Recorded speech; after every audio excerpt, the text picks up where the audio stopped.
የሁለተኛው መገላለጥ ከሚያመጣቸው ፈሳዶች ዘዋሉል ሐያኢ አኒል መርአት ከሴት የሐያ መወገድ ይገኝበታል። ተመልከቷቸው ተገላልጠው የሚንቀሳቀሱ እህቶችና ተገላልጠው የሚኖሩ እህቶች ሲያወሩ ሲሄዱ ሲቀመጡ ሲቆሙ ሐያ አላቸው። ወንዶች በበዙበት ቦታ ላይ ቢሆኑ ራሱ ሐያ አላቸው። እፍረት የሚባል ነገር ከነሱ ዘንድ አለ የለም። አብዛኛዎችን ስንመለከታቸው አሁን ባልኩት ይገለጻሉ። ሐያ የሚባል ነገር የላቸው።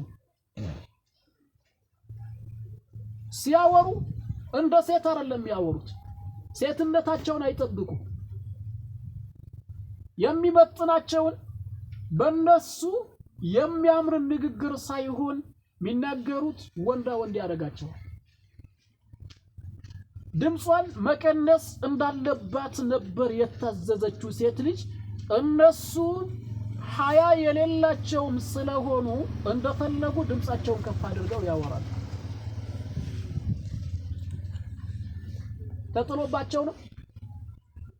ይሄ በእነሱ ላይ የተጣለ ደባ ነው ወይስ የሚያደርጉት ነገር ነው? በእነሱ ላይ ደባ ተጥሏል። ተጥሏል ብለው ሰላማዊ ሰልፍ እንዳይወጡ እንዳሻቸው ያወራሉ፣ እንዳሻቸው ይሄዳሉ፣ እንደፈለጉ ይሆናሉ። ሸሪዓዊ የሆኑትን በዋቢጦችን ከመጠበቅ ውጭ ናቸው የሉበት። ምን ይሁን ወደዚህ ደረጃ ያደረሳቸው? ምን ይሁን በዚህ የሚገለጹ የሚያምርባቸውን ሳይሆን የማያምርባቸውን ስራ እንዲሰሩ ያደረጋቸው? መገላለጥ የሚባለው ነገር ነው።